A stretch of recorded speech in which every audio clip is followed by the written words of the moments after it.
Hello friends, मैं हूं अर्जुन। इस वीडियो में हम बात करेंगे पोर्ट्रेट के बारे में।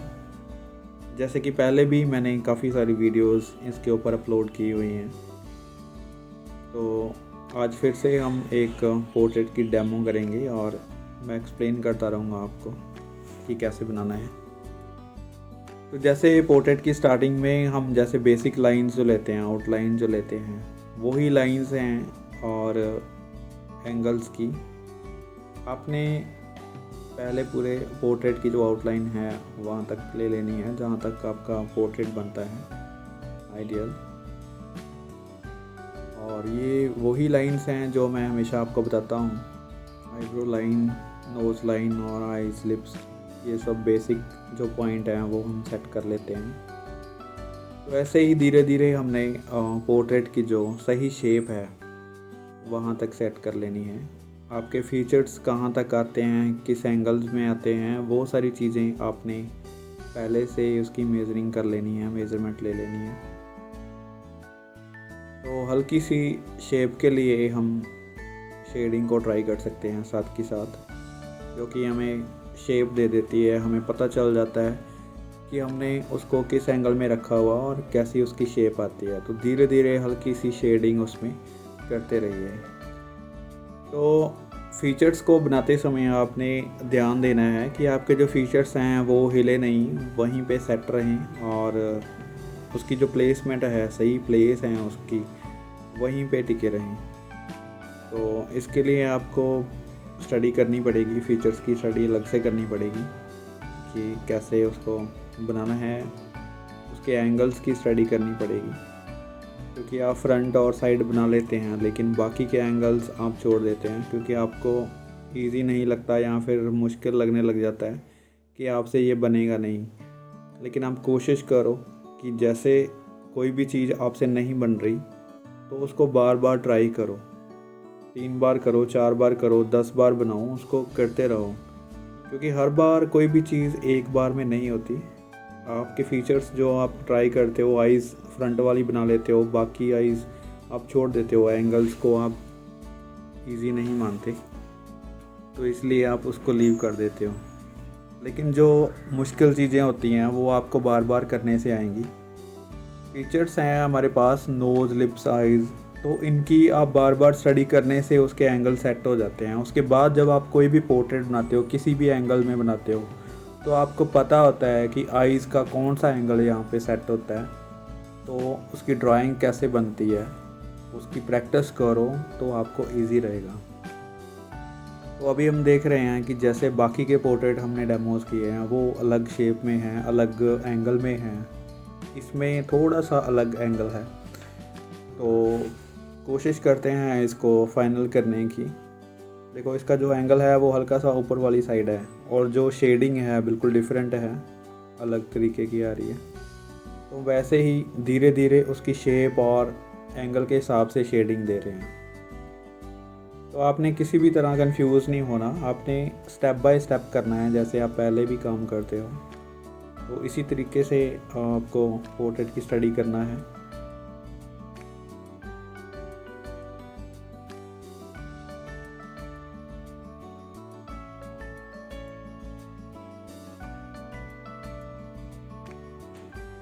इसकी जो लाइट है वो ऊपर की तरफ से आ रही है, तो हल्की सी जो शेडिंग है नीचे की तरफ और लेफ़्ट साइड में जो शेडिंग कर रहा हूँ उस साइड पे आ रही है। तो आपको इस चीज़ का ध्यान रखना है कि कहाँ पे डेप्थ वाला एरिया है, तो वहाँ पे आपने हल्का सा जो चारकोल स्टिक है वहाँ पे दबा के चलना है। और बाकी जो टोन्स हैं, शेडिंग है, वो आपने हल्की लेनी है। मतलब आपने कोई भी चीज़ को डार्क एकदम से नहीं करना, आपने उसको हल्का चलाना है, उसकी शेप लेनी है, उसके बाद आपने उसको डार्क की तरफ लगाना है, दबा के चलाना है। और उससे आपको पता चल जाता है कि कहाँ पे ज़्यादा डार्क आ रहा है, कहाँ पे लाइट आ रहा है। तो ऐसी चीज़ें आपने अपने माइंड को सेट करके चलना है कि कहाँ पे हम डार्क चाहिए। आपकी जो कोई भी पेंसिल है, विलो चारकोल है या फिर स्टेडलर से काम कर रहे हैं, तो आपको उसकी डार्क की कैपेसिटी पता होनी चाहिए कि ये कितना डार्क चल सकता है, क्योंकि हम फाइनल के टाइम पे जब पोर्ट्रेट फाइनल करते हैं तब आपको या तो हाईलाइट की ज़रूरत पड़ती है जो कि आप इरेज़र यूज़ करते हो, या फिर आपको डिटेल के लिए डार्क की ज़रूरत पड़ती है जो कि एक्स्ट्रा डार्क हम यूज़ करते हैं। तो उसको आपने बचा के रखना है, एक टोन पीछे चलना है, ताकि जब आप फाइनल करो तो उसको और डार्क या फिर हाईलाइट दे सको। तो इस चीज़ का बहुत अच्छे से ख्याल रखना है आपको। तो इसलिए आप जो काम करते हैं, पोर्ट्रेट्स को बना रहे हैं, तो उसको मिडल टोन में रखें एक बार, क्योंकि मिडल टोन जो होती है वो दोनों तरफ काम कर जाती है, आपको हाईलाइट्स भी देती है और हाई डार्क का भी मौका देती है देने का। तो इसलिए आपको दो टोन्स, एक तो हाईलाइट आपने छोड़ के चलना है और एक जो बिल्कुल डार्क है, एक्स्ट्रा डार्क, वो आपने छोड़ के चलना है। जैसे कि आप यहाँ पे भी देख रहे हैं, मैं एक्स्ट्रा डार्क एकदम से नहीं लगा रहा, मुझे पता है कि कहाँ पे एक्स्ट्रा डार्क है, लेकिन फिर भी मैं एक स्टेप पीछे जा रहा हूँ, एक स्टेप पीछे की शेडिंग कर रहा हूँ। अभी जो स्टिक है बहुत डार्क चल सकती है, लेकिन नहीं, हम इतना डार्क नहीं लगाना, स्टेप बाय स्टेप चलना है। ये देखो, मैं पहले लाइट टोन्स की थी, उसके बाद एक और लेयर लगाई है जो कि डार्क की तरफ गई है। तो ऐसे आपने स्टेप बाय स्टेप ही करना है, मतलब कोई भी पोर्ट्रेट्स के अंदर शेडिंग करनी है, टोन्स फिल करनी है, तो हर एक टोन्स को आपने साथ लेके चलना है, स्टेप बाय स्टेप ही करना है। तो आपको इजी रहेगा उसको हैंडल करने में, क्योंकि जब आप कोई भी टोन्स या शेडिंग आप फिल करते हो तो वो शेडिंग या टोन्स आपको शेप भी दे देती है कि आप किस एंगल पे काम कर रहे हो, कहाँ पे काम कर रहे हो। वो आपको एरिया दिखा देती है कि आप कहाँ पे काम करने वाला है, या फिर कौन सी चीज़ जो है अभी इनकम्प्लीट है। तो इसलिए अभी देखो, जैसे मैंने डेप्थ वाला एरिया है, डार्क वाला एरिया है, वहाँ पे अभी भी मैंने एक स्टेप पीछे रखा हुआ है, वहाँ पे भी अभी डार्क नहीं है, लेकिन उसकी जो शेप है वो धीरे धीरे बन रही है जहाँ पे मैं काम कर रहा हूँ। तो इस चीज़ का भी ध्यान रखना आपने कि कोई भी टोन, कोई भी शेडिंग आपने एकदम से उसको फाइनल टच देने की कोशिश नहीं करनी। आपको हमेशा उसको एक स्टेप पीछे जाके सोचना है कि आगे वाला स्टेप जो डार्क होगा या एक्स्ट्रा डार्क होगा या लाइट होगा, ये चीज़ें आपने सेट करके चलनी है अपने माइंड के अंदर। तो अभी जो शेडिंग है वो आपको पता चल रही है कि शेडिंग किधर करें हम और लाइट कहाँ से आ रही है, ये प्रॉपर जो है शेप वो बन के निकल के आ रही है।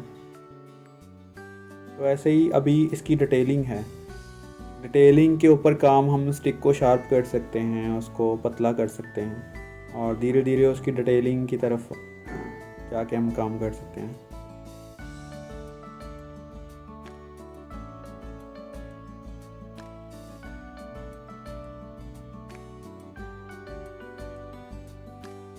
अभी जैसे आईज़ के ऊपर हम काम करेंगे, फीचर्स के ऊपर, तो देखिए जो आई बॉल मैं बना रहा हूँ वो बिल्कुल एग्जैक्ट वहीं पे बनेंगे, जो दोनों वाली साइड पे दोनों सेम बनेंगे।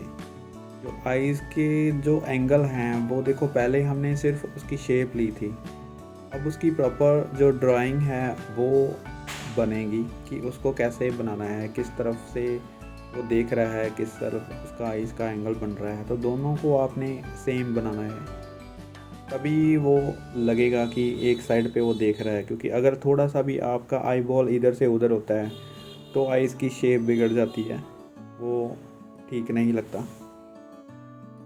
तो इस चीज़ का आपने ख्याल रखना है, इसलिए इसको प्रॉपर बनाने के लिए अलग से आप स्टडी कर लो, ताकि जब आपको पोर्ट्रेट के अंदर में कोई भी फीचर्स आप ऐड करते हो, वहाँ पे आप प्लेसमेंट उसकी लेते हो, तो आप उसका एंगल्स परफेक्ट बना सको, उसकी शेप जो है सही बना सको। देखो, पहले एक आई हमने बना दी है, दूसरे का आई बॉल अभी ड्राइंग सेट किया है, तो धीरे धीरे उसको भी हम कंप्लीट करेंगे, ताकि उसको लेके बिल्कुल एग्जैक्ट जो है सही प्लेसमेंट जो है उसकी वही लेनी है। जहाँ पे दूसरी लाइन में डार्क आ रहा है, दूसरी आइज़ में जो एंगल्स बन रहे हैं, वही एंगल्स दूसरी वाली आइज़ पे भी बनाने की कोशिश करनी है, ताकि दोनों आइज़ में फ़र्क ना पड़े ज़्यादा, वो दिखने में सिमिलर लगे।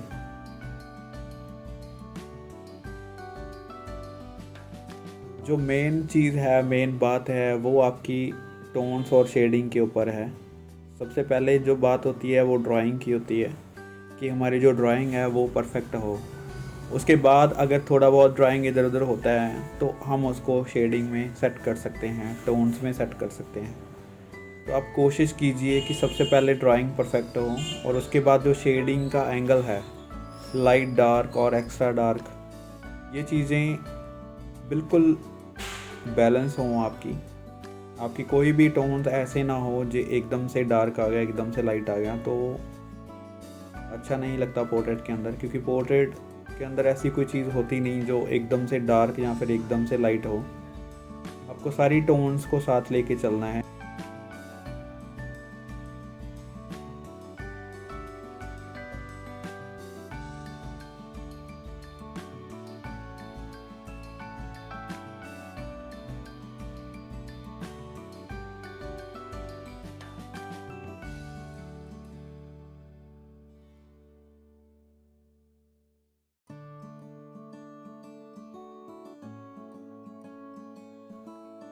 फीचर्स के बाद हम बाकी के पोर्ट्रेट को कंप्लीट करने की कोशिश करते हैं। बाकी का जो एरिया है वो डार्क है और यहाँ पे पोर्ट्रेट्स की जो शेडो है वो पड़ रही है, तो मैं इसके लिए हल्का सा और डार्क करने की कोशिश कर रहा हूँ। तो आपने स्टिक का जो इस्तेमाल है वो इसी तरीके से करना है। आपको देखना है कि कहाँ पे डार्क करना है, तो स्टिक को दबा के चलाना है। अभी यहाँ पे काफ़ी डार्क एरिया है, तो फिर भी मैं यहाँ पे एक्स्ट्रा डार्क नहीं कर रहा, हल्का सा लाइट में ही ले रहा हूँ। जो पोर्ट्रेट की जो शेप है वो देखिए टोन्स के हिसाब से बन गई है।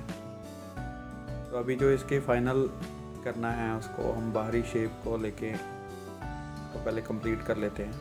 उसके ऊपर फिर से हम पोर्ट्रेट के ऊपर काम करेंगे हल्का, तभी ये प्रॉपर बन जाएगा। मतलब आपको कभी भी सिर्फ पोर्ट्रेट में ही काम कर दिया ये चीज़ नहीं, जैसे हम कंपोजिशन में बात करते हैं। हर एक चीज़ को कंपोज करते समय आपको एक ही चीज़ के ऊपर काम नहीं करना, आपने दोनों चीज़ें लेके चलनी हैं। जैसे पोर्ट्रेट है तो उसके साथ उसका बैकग्राउंड भी हल्का सा लेके चलो। कोशिश करो कि पोर्ट्रेट के अंदर जो कलर्स लग रहे हैं या फिर शेडिंग आ रही है उसकी वैल्यू कितनी है और बैकग्राउंड की वैल्यू क्या है। अभी जो इसका बैकग्राउंड है वो कुछ नहीं है, इसकी जो कैप है वो इसका पोर्ट्रेट के चारों तरफ फैला हुआ है, तो वो डार्क है, इसलिए इसको बैकग्राउंड की ज़्यादा ज़रूरत नहीं, क्योंकि इसके फेस की जो वैल्यू है वो कम है और जो वैल्यू इसकी कैप की है वो डार्क है। तो इसलिए बैकग्राउंड का काम जो इसकी कैप कर रही है, पोर्ट्रेट के चारों तरफ जो डार्कनेस है वो कम कर रहा है पोर्ट्रेट को उभारने का। तो कोशिश करो कि अगर आपके ऐसा कोई पोर्ट्रेट नहीं है जिसकी कैप या फिर बैकग्राउंड डार्क नहीं है, तो उसकी जो बैकग्राउंड है उसके ऊपर भी हल्का काम करो। टोन्स और शेडिंग की तरफ ध्यान दो कि उसकी वैल्यू कितनी है। अभी यहाँ पे हल्का सा और डार्क मैं इसलिए कर रहा हूँ क्योंकि जो पोर्ट्रेट का मेन पार्ट है वो यहाँ पे है और जो कैप है उसकी पीछे लगेगी, जो पोर्ट्रेट है वो हाईलाइट होगा, इसलिए।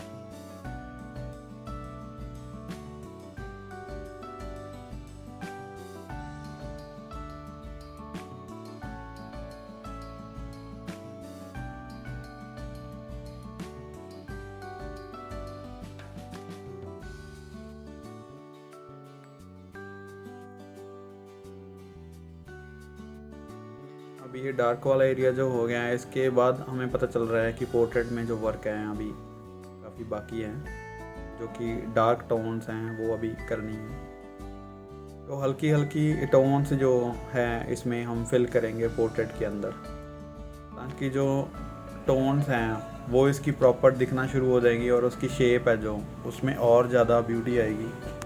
इसलिए हल्का हल्का इसके अंदर और काम करते हैं, डार्क करने की कोशिश करते हैं।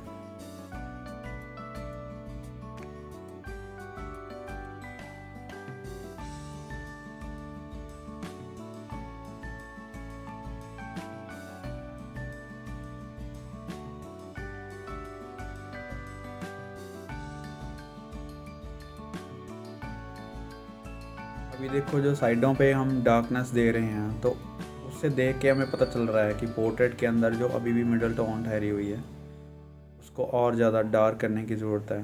देखो अभी हल्का फुल्का मैं इसको डार्क कर रहा हूँ, यहाँ पे इसकी शेप सेट कर रहा हूँ, तो वहीं से आपको कंप्लीट लगने लगेगा कि यहाँ पे काम हो रहा है अभी।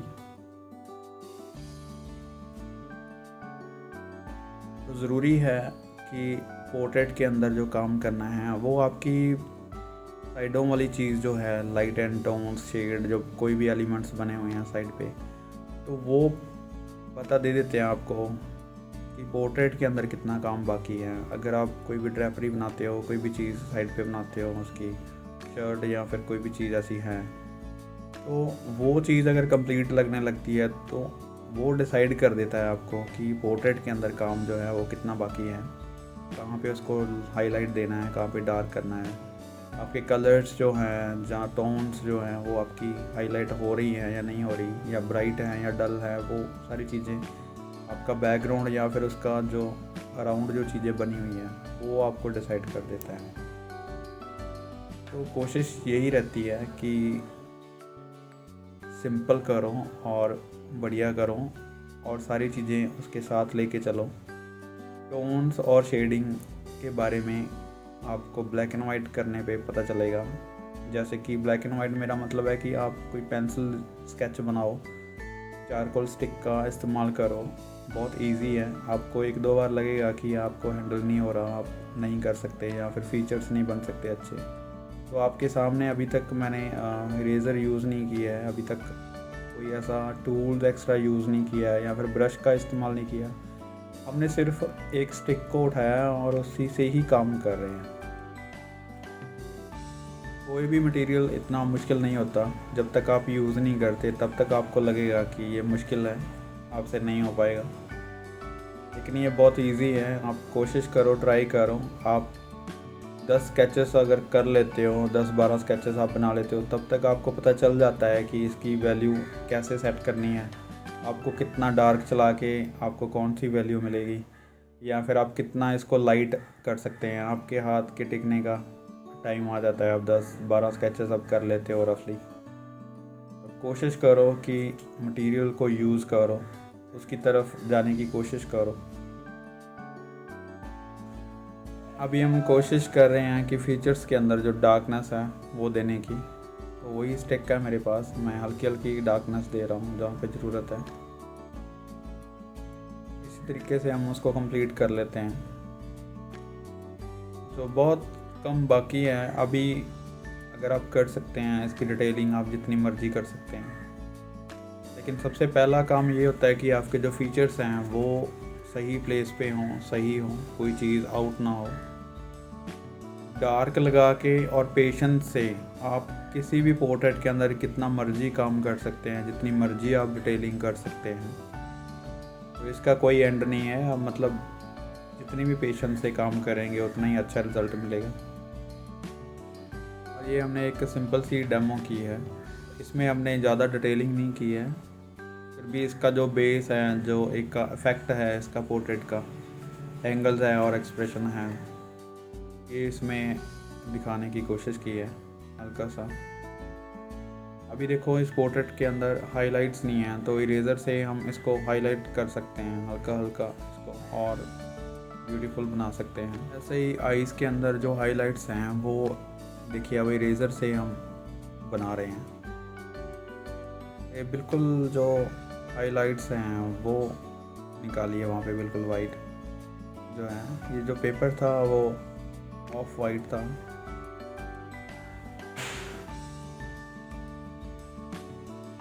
अभी इरेज़र से आप जितनी मर्जी इसकी डिटेलिंग कर सकते हैं।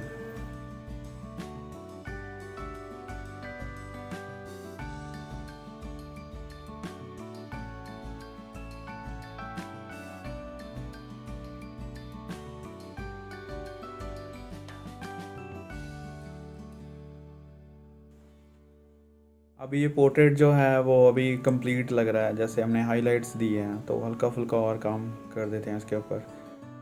तो आप किसी भी पेंसिल को शार्प कर सकते हैं, आप उसके ऊपर चारकोल पेंसिल का इस्तेमाल कर सकते हैं, उसको और ज़्यादा ब्यूटीफुल कर सकते हैं, डिटेलफुल कर सकते हैं। लेकिन उसके लिए आपको बहुत पेशेंस की ज़रूरत है, बहुत टिक के काम करने की ज़रूरत है।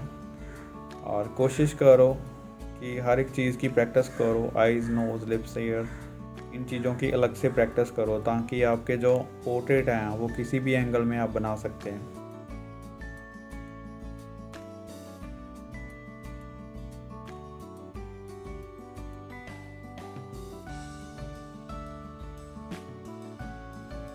ओके फ्रेंड्स, होप सो ये डेमोज़ आपको काफ़ी हेल्पफुल रही होगी, और मेरी नेक्स्ट वीडियो देखने के लिए चैनल को सब्सक्राइब कीजिए। Thank you so much friends for watching this video.